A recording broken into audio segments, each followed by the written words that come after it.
Okay, we are recording, and it's red, and that means it is a go. Welcome back to another episode of CEOs You Should Know, an Iheartmedia Columbus podcast. I'm your host, Boxer, and with me today, a couple of wonderful guests. One who's got just the background of his family business story and what he has become today, and how it all started, and that's Mike Feazel. Mike Feazel is the co-founder and CEO of Roof Maxx. But there's more to it than that. How we got to where we're at with Roof Maxx, we'll let him explain that in just a sec. And this amazing partnership that Roof Maxx has with Rita Soronen from the Dave Thomas Foundation for Adoption. So, Mike and Rita, welcome to the show. Welcome to the podcast. Thank you. Great to be here. Yeah, great to be here. Rita, we're going to get to you and the foundation in just a sec. But, Mike, if we could go with you first, how long have you and the family been in the roofing business, the roofing industry? Yeah, I started in the roofing business right out of high school in '85, and then started my own business in '88. I founded Faisal Roofing.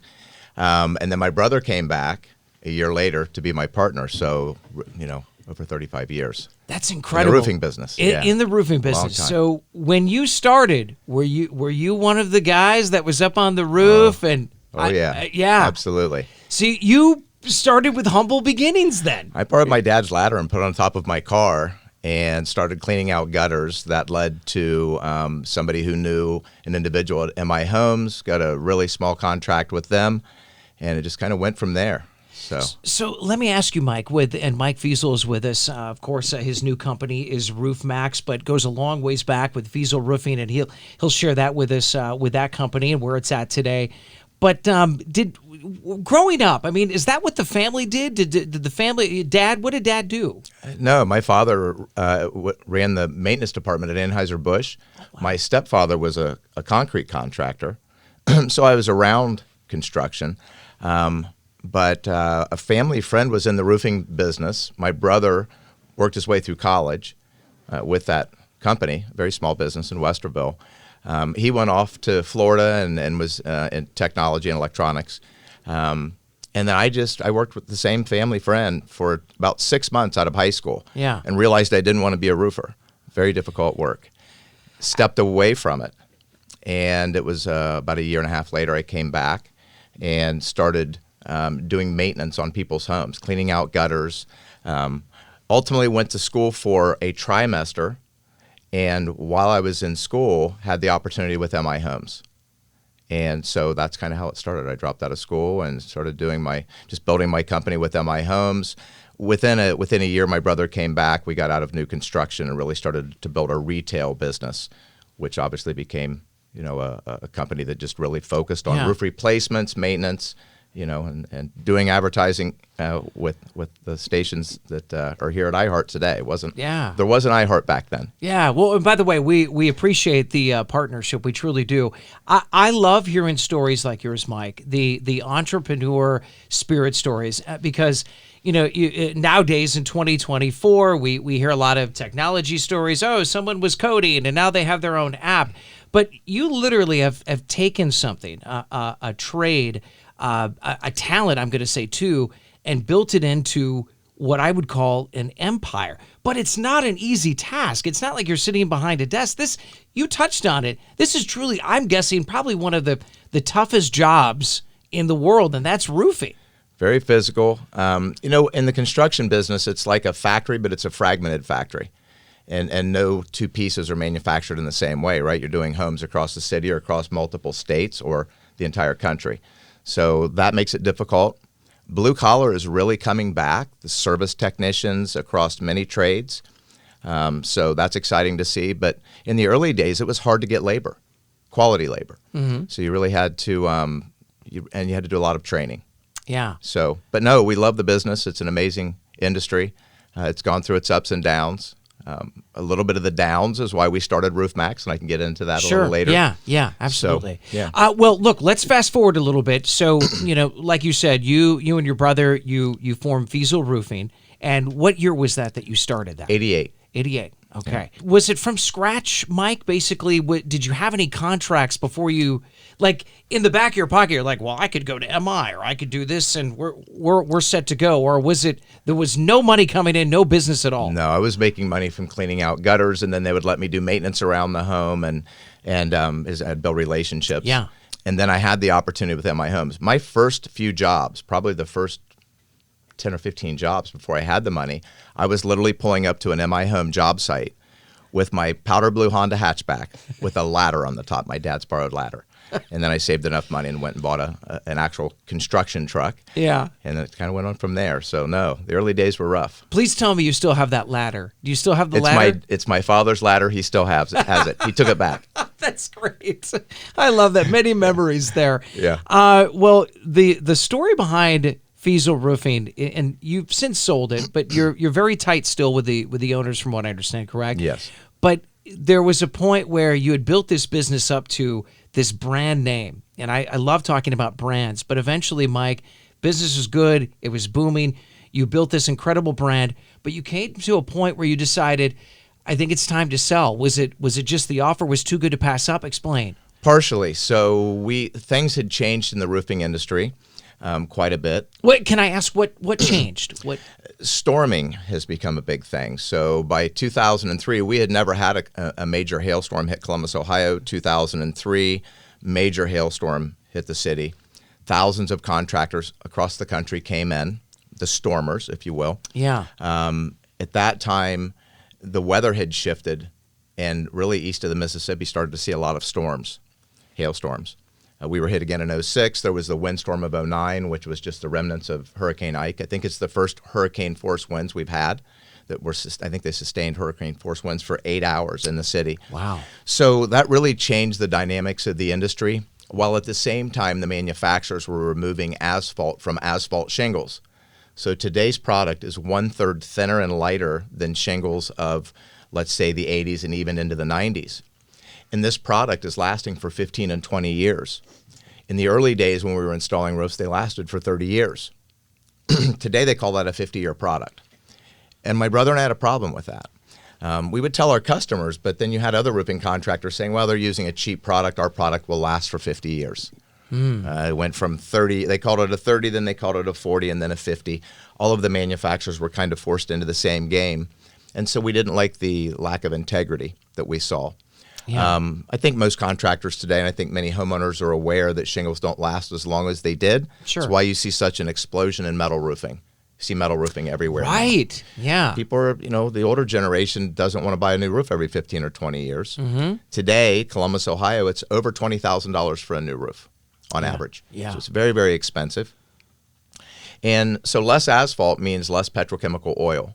It's the petrochemical oil that allows asphalt to be waterproof and flexible, just like our roads, right? Yeah, yeah. So when you get a pothole on a road, it's because the oils have dried out. And when the oil dries out on a roof, they blow off and the shingles end up in your backyard and you need to replace the roof. Right. So that's where kind of Roof Maxx came in. And we wanted to find a solution to that challenge. Mike, a quick question. You touched on metal roofing. The one thing that came to mind, and maybe you could educate us a little bit, I would worry eventually, would you have to worry about it rusting at all, a metal roof? Today's products are Galvalume, so it's a mixture of aluminum and galvanized steel. Okay.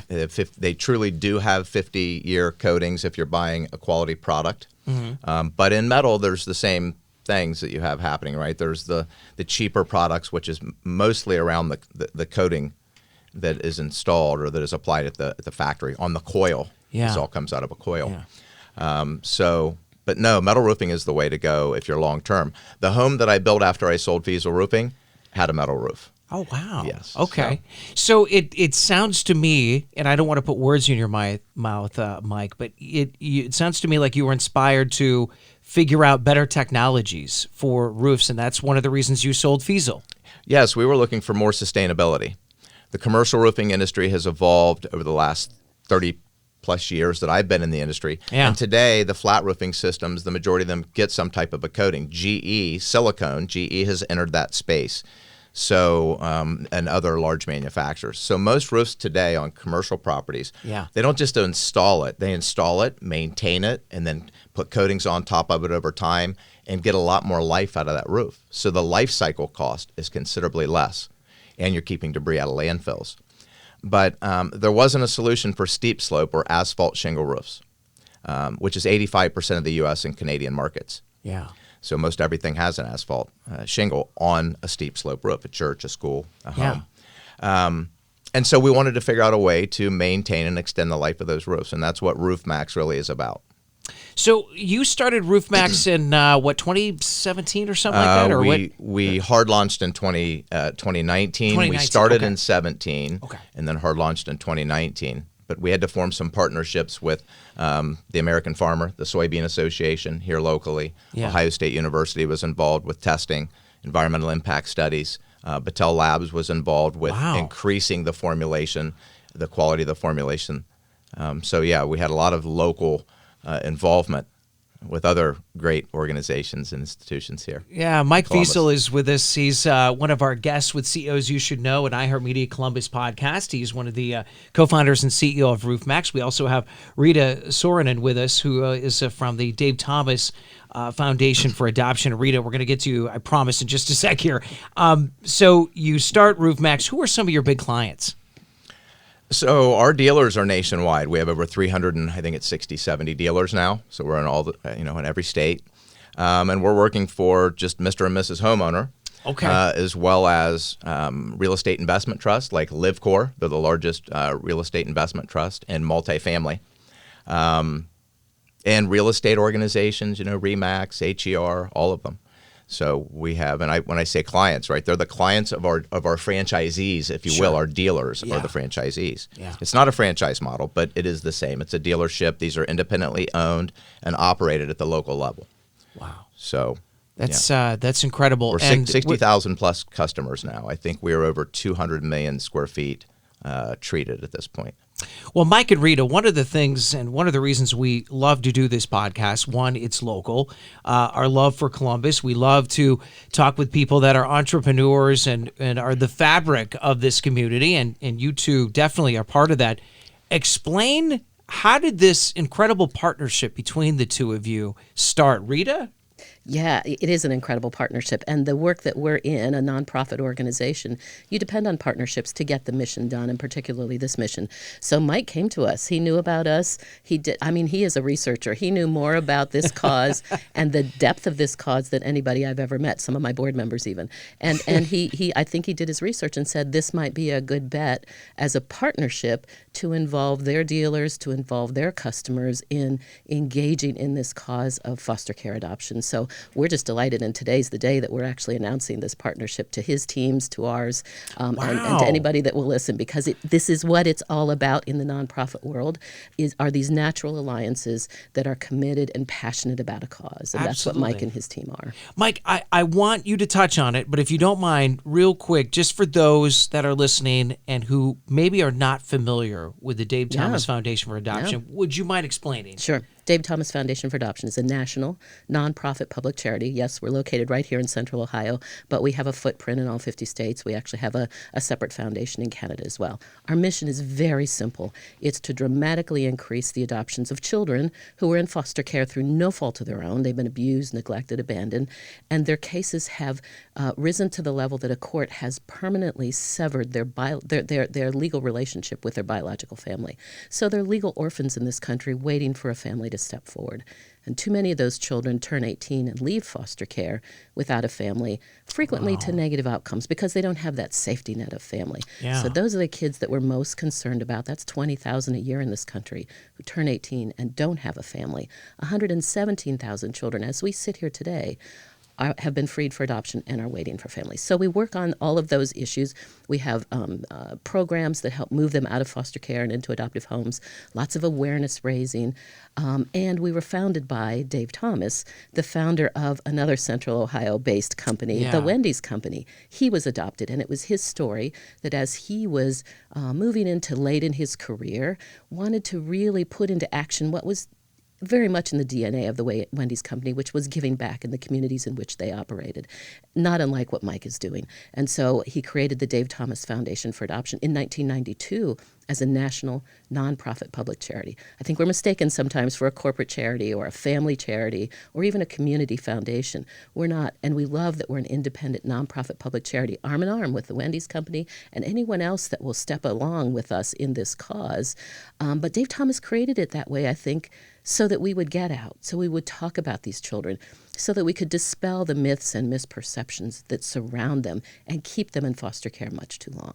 But a really simple mission. Let's get these kids into adoptive homes. I love that. Rita, well said. Mike Feazel, you could have gone anywhere to give your help and support and love for a foundation, a nonprofit, but you decided on the Dave Thomas Foundation for Adoption. What inspired you? We knew that we wanted to do something that was aligned with children and, adoption, housing, whatever the case may be. We looked far and wide. We started looking in Africa. I'm an avid traveler. What really started to touch me over the years, I've done a lot of backpacking all over the world, mostly third world. Some of that with my brother, most of it was alone. Okay. And so you see these children, and adults as well, families, but children specifically. And so as we looked Africa and other places, and then we started to look in our own backyard. And I knew Dave Thomas. I knew Wendy's, of course. I knew the Dave Thomas Foundation and that he had been adopted. But I didn't know the deeper story, which was these children that they time out. They're the most at risk. Right. And these are the children that are the hardest to adopt because they're no longer a 2-year-old or a 5-year-old, right? They're now probably a pretty challenging 12-year-old or a 14-year-old. And that takes a very special individual to adopt them. And they have figured out a model that makes this happen. And I said earlier in the room before we started the interview, the real heroes in all of this, besides Rita and her team, are these parents, these amazing, amazing people. I mean, you talk about angels to take on that challenge. And this is not going and adopting a beautiful baby or a 3 or 4-year-old. This is a challenging teen that has been in and out of the system and obviously challenges at home, finally to the point to find out one day that you're now a permanent ward of the state. And that's rough. Yeah. You can imagine. So it takes a very special individual to do that. And so you're looking for the needle in the haystack, I would assume. And they figured that out. And that's amazing. So, and actually as we're starting to scale, they're starting to scale. They've really dialed in their model. And so as we looked around and as I learned more about the Dave Thomas Foundation, it was just a natural fit, not to mention they happen to be from Columbus, Ohio. Yeah. And ironically, when I went to meet Rita for the first time, we put the roof on that building. It used to be the Boer Corporation, Dominion Homes, and it was in the early 2000s. We put a wood shake roof on there that's still on the property. And so anyway. How ironic is that? Yeah. I love that. That's too funny. By the way, do you go around Columbus and go, yep, we did that roof, Yeah. It was a long time ago.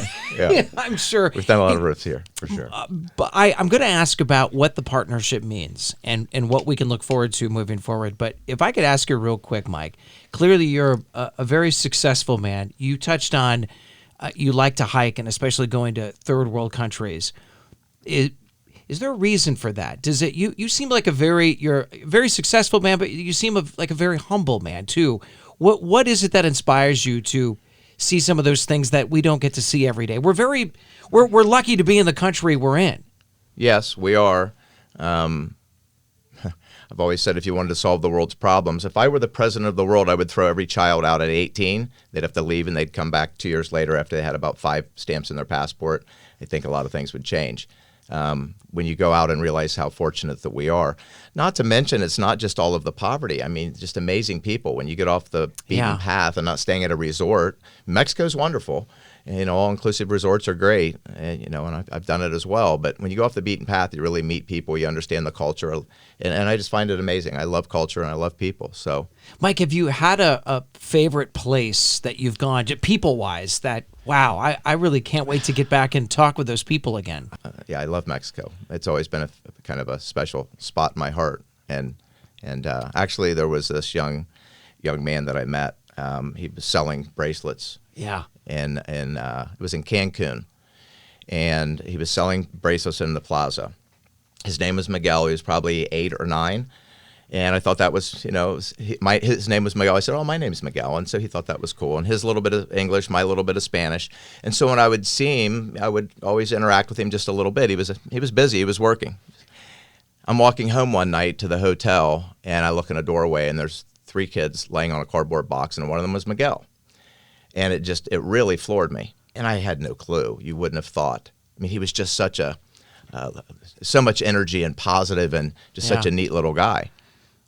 I don't know if he was fully homeless, or that's maybe where he slept sometimes because he had worked late. I don't know. But obviously at that age, to be sleeping on the street was pretty impactful for me. My brother and I have always wanted to do something. When we started this business, my brother, my sister, our other partners, we said that we really wanted to do something once we got the business to a scale. And now we're at that point. And so we started 6 months ago looking for the right partner. We've been in conversation with the Dave Thomas Foundation for Adoption for probably 3 months. Probably 3 months. So, and again, as Rita said, today's the day that we announced to all of our dealers nationwide.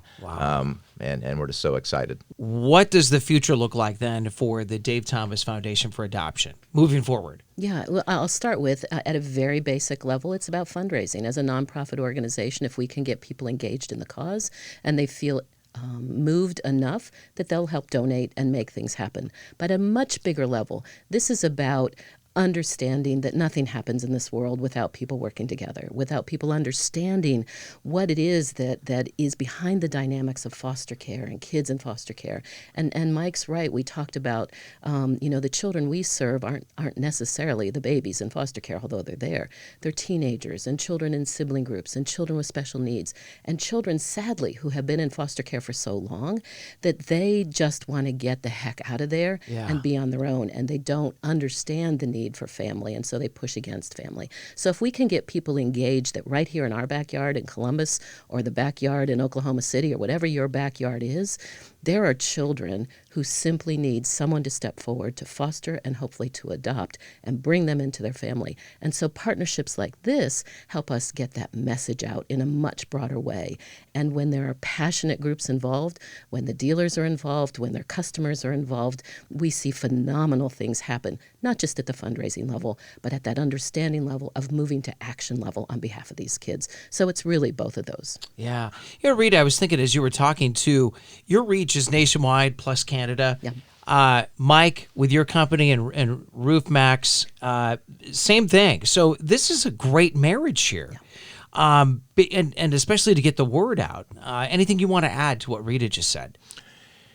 For me, it is getting the word out. I'll be honest. Of course, everybody wants to do good, but it takes money to do good, as Rita said. Of course. And in businesses must be profitable. We're not a nonprofit. So I wanted something that we could get the company behind, to rally behind. We've rallied behind sustainability, keeping debris out of landfills. That's all wonderful. But this is a much deeper impact. It's better for recruiting. It's better for retention. Employees, dealers, people who are like-minded in alignment. I think that it will touch the hearts. I think that today during the announcement, there's going to be many dealers that are very excited. I think there will be some that will go, this is interesting. And there's going to be some that are like, why are we doing this? Sure. But I believe that over time, those that get engaged and involved will really find the impact because, I started this off as a business decision and wanting to do the right thing, of course. But it always has to start with a business decision. And over time, as I really have gotten to know what the team does at Dave Thomas and what the impact that it's impacting me at a different level. Yeah. So they're going to go through that same evolution. We did things at Feazel to help the community. We were a small company, a local company. And it always felt good when you could go out and help someone in need. Maybe it was one of our salespeople would come back and say, I've got a customer and man, they're really in a bad way. And we would decide to put the roof on their home for free. That always made you feel good.